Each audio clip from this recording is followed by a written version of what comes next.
اس کے علاوہ مجھے رحمت علی کا پتہ بھی چاہیے۔ اسے سارے پتے زبانی یاد نہیں تھے۔ میں نے مطلوبہ جگہوں کا محلِ وقوع سمجھ لیا اور تھانے پہنچ کر فی الفور چاروں طرف آدمی دوڑا دیے۔ 2 سادہ لباس آدمی سید پور کے مولوی ثناء اللہ کے پاس بھیج دیے۔ رب نواز کے پاس کوئی آدمی نہیں بھیجا۔ جن آدمیوں کو میں نے اختر حسین کے گھر بھیجا تھا ان میں ایک آدمی نصف گھنٹے کے بعد ہانپتا ہوا تھانے پہنچا اور بتایا کہ اختر حسین کے گھر سے اس کی لاش ملی ہے، جو ایک بوری میں بند کونے میں پڑی تھی اور 2 دن پرانی معلوم ہوتی تھی۔ میں نے ایک ASI کو ساری بات سمجھا کر ضابطے کی کارروائی کے لیے روانہ کر دیا۔ یہ بات بڑی واضح تھی کہ اختر حسین رب نواز اور اس کے ساتھیوں کے ہاتھوں قتل ہوا تھا۔ اگلے روز 10-11 بجے تک باقی آدمی بھی واپس آ گئے۔ یہ لوگ سکینہ بی بی، مولوی ثناء اللہ اور رحمت علی کو ساتھ لائے تھے۔ سکینہ بی بی کو میں نے فوراً نرس عبیدہ کے گھر بھیج دیا اور رحمت علی کو الگ کمرے میں بٹھا دیا۔ اس کو یہ بات معلوم نہیں تھی کہ مولوی ثناء اللہ بھی تھانے میں موجود تھا، اور اسے میں نے یہ کہہ کر تھانے میں بلوایا تھا کہ سلطانہ کا سراغ مل گیا ہے، اور یہ بات غلط بھی نہیں تھی۔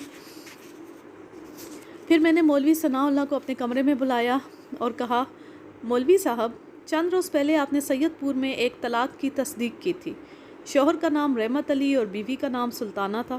کیا یہ طلاق شرعی انداز میں دی گئی تھی؟ مولوی صاحب نے جواب دینے میں کچھ تامل کیا۔ غالباً وہ طلاق کے پس منظر سے آگاہ تھے اور اس الجھن کا شکار تھے کہ کہیں ان کا جواب رب نواز کے خلاف نہ چلا جائے۔ کچھ دیر سوچنے کے بعد انہوں نے کہا، طلاق تو شرعی انداز میں ہوئی تھی، بات کیا ہے؟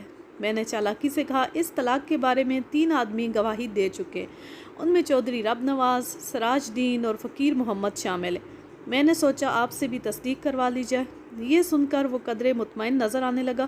میں نے اس سے تحریری بیان لے لیا اور اسے چند منٹ انتظار کرنے کے لیے کہا۔ پھر میں اس کمرے میں پہنچا جہاں رحمت علی میرا انتظار کر رہا تھا۔ مجھے دیکھ کر وہ کھڑا ہو گیا اور ہاتھ اٹھا کر سلام کیا۔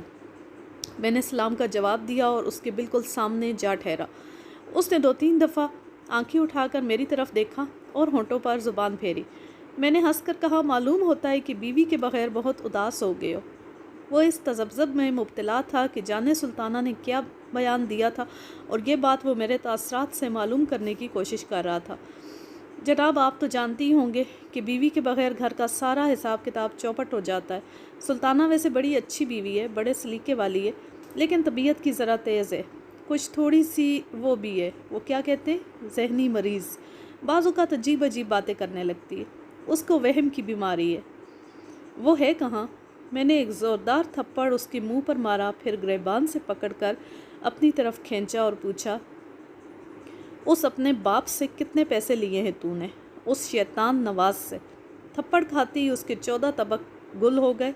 گھبرا کر بولا، جناب میں شریف آدمی ہوں، آپ کو کسی نے غلط بتایا، میں نے کسی سے پیسے نہیں لیے۔ میں نے 2-4 ٹھڈے اور 2-4 تھپڑ مزید رسید کیے۔ کمینے، ذلیل، میں بک بک نہیں سنوں گا۔ مولوی ثناء اللہ اس وقت تھانے میں موجود ہے اور تحریری بیان دے چکا ہے۔ کیا تم نے سلطانہ کو طلاق نہیں دے دی؟ اس نے جواب دینے میں تامل کیا تو میں نے اس کی پسلیوں میں گھونسا مارا۔ مجھے فوراً جواب چاہیے۔ مجھے چودھری رب نواز نے مجبور کر دیا تھا۔ تم اس کتے کے پاس کیا لینے گئے تھے؟ میں نے اسے ایک اور تھپڑ مارا۔ سید پور میں تمہارا کون ہے؟ اس کے ہونٹ پھٹ گئے اور ان سے خون بہنے لگا۔ کوئی نہیں ہے جناب، سید پور میں میرا کوئی نہیں ہے۔ پانی، ایک گلاس پانی منگوا دیں۔ مجھ پر رحم کریں، میں آپ کو سب کچھ سچ سچ بتا دوں گا۔ میں بہت کمزور آدمی ہوں، اتنی مار برداشت نہیں کر سکتا، مر جاؤں گا۔ تمہاری موت پھانسی کے پھندے پر آئے گی بچو، میں نے کہا۔ پھر پوچھا، جب تم سلطانہ کو طلاق دے چکے تھے تو پھر اس کو تلاش کیوں کرتے پھر رہے تھے؟ وہ چودھری صاحب کا حکم تھا۔ کتنے پیسے لیے ہیں تم نے چودھری سے؟ اس نے میرا ہاتھ اٹھتے دیکھا تو جلدی سے بولا، وعدہ تو 3000 کا کیا تھا، مگر ابھی صرف 2000 دیے ہیں۔ میں نے ایک رسی منگوا لی اور کہا، میں پوری کہانی سننا چاہتا ہوں۔ الٹے لٹک کر سناؤ گے یا سیدھے کھڑے ہو کر؟ اس نے ہاتھ جوڑے اور سب کچھ سچ سچ بتا دیا۔ وہ شادی شدہ تھا اور اس کے 2 بچے بھی تھے۔ جب سکینہ بی بی نے اسے اپنی بیٹی کے رشتے کا ذکر کیا تو اس نے ٹال دیا، لیکن یہ نہیں بتایا کہ وہ شادی شدہ تھا۔ کچھ عرصے کے بعد جب رب نواز کے آدمیوں نے شوکت تانگے والے سے سکینہ بی بی اور سلطانہ کے بارے میں پوچھا تو اس کی نیت خراب ہو گئی، کیونکہ اس میں انعام کا لالچ بھی تھا۔ سلطانہ خوبصورت تھی، یتیم تھی اور بے سہارا تھی۔ رحمت علی نے سوچا کہ وہ سلطانہ سے شادی کر کے کچھ عرصہ اسے اپنے پاس رکھے گا، اس کے بعد رقم لے کر رب نواز کے حوالے کر دے گا۔ سلطانہ کا کوئی رشتہ دار ایسا نہیں تھا جس کا اس کو ڈر ہوتا۔ اگر کوئی پوچھتا بھی تو وہ یہی جواب دیتا کہ چودھری رب نواز نے اس کے سینے پر پستول رکھ دیا تھا، لہٰذا اسے اپنی جان بچانے کے لیے سلطانہ کو طلاق دینا پڑی۔ جب وہ بیان دے چکا تو میں نے مولوی ثناء اللہ کو اندر بلایا اور اس کی طرف اشارہ کر کے پوچھا، کیا یہی وہ شخص ہے جس نے اپنی بیوی کو طلاق دی تھی؟ ہے تو یہی، مولوی صاحب نے جواب دیا، پر اس کو ہوا کیا ہے؟ میں نے غصیلی نظروں سے مولوی صاحب کی طرف دیکھا اور کہا، مولوی صاحب یہی حال آپ کا بھی ہو سکتا ہے۔ وہ گھبرا کر بولا، یہ آپ کیا فرما رہے ہیں؟ آپ اللہ والے ہونے کے دعوے دار ہیں، اگر سلطانہ کی جگہ آپ کی بیٹی ہوتی تو کیا آپ اتنی خاموشی سے اس کی طلاق کا فیصلہ سن کر چلے جاتے؟ آپ نے اس سور سے یہ کیوں نہ پوچھا کہ یہ کیوں اپنی بیوی کو طلاق دینا چاہتا ہے؟ آپ کو چاہیے تھا کہ اس کو سمجھاتے۔ وہ تو بجا فرماتے ہیں آپ، لیکن چودھری رب نواز نے مجھے ایسا کوئی اشارہ نہیں دیا۔ بڑے افسوس کی بات ہے مولوی صاحب، آپ اللہ اور رسول صلی اللہ علیہ وسلم کے احکام کو چھوڑ کر ظالم جاگیرداروں کے اشاروں پر ناچتے ہیں۔ آپ کو یقیناً یہ بات معلوم ہوگی کہ اس کمینے نے رب نواز کے ہاتھ اپنی بیوی فروخت کر دی ہے۔ پوچھیں اس سے، 2000 روپے یہ وصول کر چکا ہے اور 1000 ابھی باقی ہیں۔ کیا اسلام ہمیں یہی تعلیم دیتا ہے؟ مولوی صاحب نے اپنی خفت مٹانے کے لیے آگے بڑھ کر رحمت علی کو ایک ٹھڈا مارا اور بولے، کیوں ہوئے کافر، تجھے شرم نہ آئی پیسے وصول کرتے ہوئے؟ مولوی صاحب، آپ کو شرم نہ آئی تو مجھے کہاں سے آتی؟ کیا آپ نے چودھری سے 100 روپے وصول نہیں کیے؟ مولوی کھسیانہ ہونے کے بجائے رحمت علی کو برا بھلا کہنے لگا، اوئے بے دینہ، وہ تو چودھری صاحب نے مجھے نذرانہ دیا تھا، طلاق تم نے اپنی بیوی کو دی اور تھانے دار صاحب کی باتیں ہمیں سننا پڑی۔ میں نے مولوی صاحب کو ایک طرف کیا اور رحمت علی سے کہا، تمہیں میں نے اختر حسین کے قتل کے الزام میں گرفتار کیا۔ اختر حسین کے پڑوسیوں نے ہمیں بتایا کہ 2 روز قبل تم 2 ہنڈوں کے ہمراہ اپنی بیوی کو تلاش کرتے ہوئے ادھر آئے تھے اور اختر حسین کے مکان میں گھس گئے تھے۔ یہ بات ڈھکی چھپی نہیں ہے کہ تم سلطانہ کو طلاق دینے کے باوجود اس کے پیچھے لگے ہوئے تھے۔ سلطانہ نے مجھے بتایا کہ اختر حسین ایک شریف النفس انسان تھا اور اس نے اسے پناہ دی تھی۔ میں نے اختر حسین کے پڑوسیوں کو تمہاری شناخت کے لیے یہاں بلایا ہے، وہ بس پہنچنے ہی والے ہوں گے۔ رحمت علی کا رنگ سفید پڑ گیا، گڑ گڑا کر بولا، ملک صاحب میں سچ کہتا ہوں، اختر حسین کو میں نے نہیں، چودھری رب نواز اور فقیر محمد نے قتل کیا ہے۔ میں تو ان کو آخر وقت تک روکنے کی کوشش کرتا رہا، مگر چودھری نے چاقو نکال لیا، فقیر محمد نے اختر حسین کو قابو کر لیا اور رب نواز اس پر چاقو کے وار کرتا چلا گیا۔ مولوی صاحب یہ سب کچھ سن کر پریشان ہو گئے اور جانے کی اجازت مانگی، لیکن میں نے انہیں روک لیا اور 4 آدمی فقیر محمد کے پیچھے بھیج دیے۔ یہ لوگ 3 بجے تک واپس آ گئے۔ انہوں نے فقیر محمد کے گھر سے خون آلود کپڑے اور چاقو بھی برآمد کر لیا۔ فقیر محمد کی عمر 35-36 سال کے لگ بھگ تھی۔ اس نے بڑی بڑی مونچھیں رکھی ہوئی تھیں اور خاصا پلا ہوا بندہ تھا۔ چند منٹ کے بعد رب نواز بھی تھانے پہنچ گیا، اس کے ساتھ 2-3 آدمی اور بھی تھے۔ میرے حکم پر حوالدار نے اس کے آدمیوں کو باہر ہی روک دیا اور اس کو اندر بھیج دیا۔ ان کے گھر کا کوئی بڑا اس کے ساتھ نہیں تھا۔ دراصل بات ہی ایسی تھی، وہ بڑوں کو اس معاملے سے دور رکھنا چاہتا تھا۔ ملک صاحب یہ کیا تماشا ہے؟ اس نے آتے ہی کہا، آپ نے میرے آدمی کو کس سلسلے میں بلایا ہے؟ میں اسے اس کمرے میں لے گیا جس میں رحمت علی، مولوی ثناء اللہ اور فقیر محمد بیٹھے تھے۔ وہاں چند قوی الجثہ سپاہی بھی موجود تھے۔ رب نواز نے جب رحمت علی اور مولوی صاحب کو دیکھا تو اس کے چہرے پر ہلکی سی فکر مندی نظر آنے لگی۔ رحمت علی، تم یہاں کیا کر رہے ہو؟ رب نواز، میرے ساتھ بات کر، میں نے تحکمانہ لہجے میں کہا۔ ہم ملزموں کو آپس میں بات کرنے کی اجازت نہیں دے سکتے۔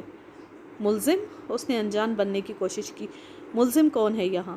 مولوی صاحب ذرا اس کو بتائیں کہ اس کے ساتھی نے اس پر کیا الزام عائد کیا، میں نے کہا، اور اس رات والا واقعہ بھی بیان کریں جس رات اس نے ایک بے بس لڑکی کو زبردستی طلاق دلوائی تھی اور اسے حبس سے بے جا میں رکھا تھا۔ ملک صاحب، آپ کیوں مجھے کانٹوں میں گھسیٹتے ہیں؟ مولوی صاحب نے جان چھڑوانے کی کوشش کی۔ یہ ان کا اور قانون کا معاملہ ہے، آپ جانیں اور یہ جانیں۔ مولوی صاحب، آپ تو جابر سلطان کے دربار میں کلمہ حق کہنے والے لوگوں میں سے ہیں، اور دوسری بات یہ ہے کہ آپ اعانت جرم اور اخفاء جرم کے مرتکب ہوئے ہیں، آپ بھی زیر حراست ہیں۔ یہ کیا بکواس ہے؟ رب نواز نے کہا، میں 1 منٹ بھی یہاں نہیں ٹھہر سکتا۔ اس نے دروازے کی طرف بڑھنے کی کوشش کی۔ میں نے پیچھے سے اس کا کالر پکڑ لیا اور اس کی پسلیوں میں ایک زوردار گھونسا رسید کرتے ہوئے کہا، یہ کمپنی باغ نہیں ہے برخوردار، تھانہ ہے۔ یہاں نہ کوئی خوشی سے آتا ہے اور نہ خوشی سے جاتا ہے۔ تم قتل کے الزام میں زیر حراست ہو۔ مولوی صاحب، میں نے آپ سے کچھ درخواست کی ہے، سچ بولنے سے نہ کترائیں۔ مولوی صاحب کو بولنا ہی پڑا۔ چودھری صاحب، یہ رحمت علی کہتا ہے کہ آپ نے ایک آدمی کو قتل کیا ہے۔ رحمت علی؟ رب نواز نے تلخی سے رحمت علی کی طرف دیکھا۔ جانتے ہو میں کون ہوں؟ بڑی اچھی طرح جانتا ہوں، رحمت علی نے بھی سخت لہجے میں جواب دیا۔ میں صرف تمہاری وجہ سے اس حال کو پہنچا ہوں۔ اگر تم نہ ہوتے تو نہ میں سلطانہ سے شادی کرتا اور نہ اسے طلاق دیتا، اور نہ ہی اختر حسین کے قتل میں میرا کوئی ہاتھ ہے۔ میں نے کہا تھانے میں اس وقت اختر حسین کے نصف درجن پڑوسی گواہی دینے کے لیے بیٹھے ہیں۔ وہ سب شریف اور معتبر آدمی ہیں۔ تم تینوں میں سے ایک آدمی ضرور پھانسی پر لٹکے گا۔ یہ جھوٹ ہے، رب نواز نے کہا۔ ہم نے کسی کو قتل نہیں کیا۔ قتل اسی نے کیا ہوگا جس کی بیوی گم ہوئی تھی۔ میں نے رب نواز کی آنکھوں میں آنکھیں ڈالتے ہوئے کہا، قتل اس نے کیا ہے جس کی خریدی ہوئی عورت بھاگ گئی تھی، اور جو شخص اس عورت کی خاطر 2 قتل پہلے بھی کر چکا ہے۔ رب نواز، قدرت انسان کو اتنی زیادہ ڈھیل نہیں دیتی۔ پھانسی کا پھندا تمہاری گردن کے بہت قریب پہنچ چکا ہے۔ ملک صاحب، میں آپ سے علیحدگی میں بات کرنا چاہتا ہوں، رب نواز نے کہا، صرف 2 منٹ کے لیے۔ اگر تم مجھے رشوت پیش کرنا چاہتے ہو تو سب کے سامنے پیش کرو، میرا کسی سے پردہ نہیں ہے۔ میں معمولی باپ کا بیٹا نہیں ہوں، اس نے دھمکی آمیز لہجے میں کہا۔ آپ اس غلطی پر پچھتائیں گے۔ میں نے اس کے منہ پر زوردار تھپڑ رسید کیا، پھر کہا، برخوردار، قاتلوں اور بردہ فروشوں کو پھانسی کے پھندے تک پہنچانے والے کبھی نہیں پچھتاتے۔ اس شخص نے اپنے نفس کی تسکین کے لیے ایک ہنستے بستے گھر کو اجاڑ ڈالا تھا، لیکن اس کے باوجود اسے کوئی ندامت نہیں تھی۔ جب اس نے دیکھا کہ میں رعایت کرنے پر آمادہ نہیں تو وہ کچھ نرم پڑ گیا اور بولا، ہم چند منٹ کے لیے علیحدگی میں بات کرنا چاہتے ہیں، میں، رحمت علی، فقیر محمد اور مولوی صاحب، صرف چند منٹ کے لیے۔ میں نے انہیں اجازت دے دی۔ وہ چاروں کمرے کے ایک کونے میں جا ٹھہرے اور آہستہ آہستہ باتیں کرنے لگے۔ میں دروازے کے قریب ٹھہر کر انتظار کرنے لگا۔ رفتہ رفتہ ان کی باتوں میں تیزی آتی جا رہی تھی۔ ایک آدھ جملہ میرے کانوں میں بھی پڑ جاتا تھا۔ رب نواز، فقیر محمد اور مولوی صاحب ایک طرف تھے اور رحمت علی ایک طرف۔ میں نے اندازہ لگایا کہ وہ رحمت علی کو قربانی کا بکرا بننے کا مشورہ دے رہے تھے اور یہ یقین دلانے کی کوشش کر رہے تھے کہ وہ اسے بچا لیں گے، لیکن رحمت علی قتل کا الزام اپنے سر لینے کے لیے تیار نظر نہیں آتا تھا۔ جب اس نے 2 ٹوک جواب دے دیا تو رب نواز نے دوسرا حربہ اختیار کیا۔ اس نے رحمت علی کو دھمکی دی کہ اگر وہ یوں نہیں مانے گا تو وہ دونوں، یعنی رب نواز اور فقیر محمد، اس کے خلاف گواہی دیں گے۔ یہ بات مجھے بعد میں معلوم ہوئی تھی۔ بات چیت میں آہستہ آہستہ گرمی آتی چلی گئی۔ کمرے کی دیوار کے ساتھ کسی سپاہی کی رائفل رکھی تھی۔ رحمت علی اچانک غصے سے بے قابو ہو گیا۔ اس نے تیزی سے رائفل اٹھائی اور اس کا کندہ پوری قوت کے ساتھ رب نواز کے سر پر دے مارا۔ رب نواز کا سر پھٹ گیا اور وہ کٹے ہوئے درخت کی طرح فرش پر گر گیا۔ وار مہلک ثابت ہوا۔ رب نواز نے اسپتال پہنچنے سے پہلے دم توڑ دیا۔ میں نے رحمت علی اور فقیر محمد کو قتل عمد کے الزام میں حوالات میں بند کر دیا۔ قدرت نے ہمارا کام آسان کر دیا تھا۔ کیسا انتقام لیا قدرت نے ان ظالموں سے، اس کمزور لڑکی پر ظلم کرنے والوں سے۔ یہی ہونا چاہیے تھا کہ ان میں سے کوئی نہ بچتا، تو ایسا ہی ہوا اور رب نواز کو رحمت علی نے قتل کر دیا، اور اب رحمت علی بھی پھانسی چڑھ جائے گا اور وہ سارے ہی ختم ہو جائیں گے۔ وہ قاتل تھے اور ان کے ساتھ یہی ہونا چاہیے تھا۔ بے شک انصاف ایک دن ہو کر رہتا ہے۔ ہمیں اس وقت سے ڈرنا چاہیے اور اپنے اعمال کا جائزہ لیتے رہنا چاہیے۔ ہم سے کبھی کوئی ایسی خطا، کوئی ایسی غلطی نہ ہو جائے کہ کسی کا بھی دل دکھائے۔ ظلم کرنا تو بہت دور کی بات ہے، کبھی کسی کا دل بھی نہ دکھائے۔ اب میں لیتی ہوں آپ سے اجازت۔ جہاں رہیں خوش رہیں، شاد و آباد رہیں، ہنستے مسکراتے رہیں۔ اللہ حافظ، اللہ نگہبان۔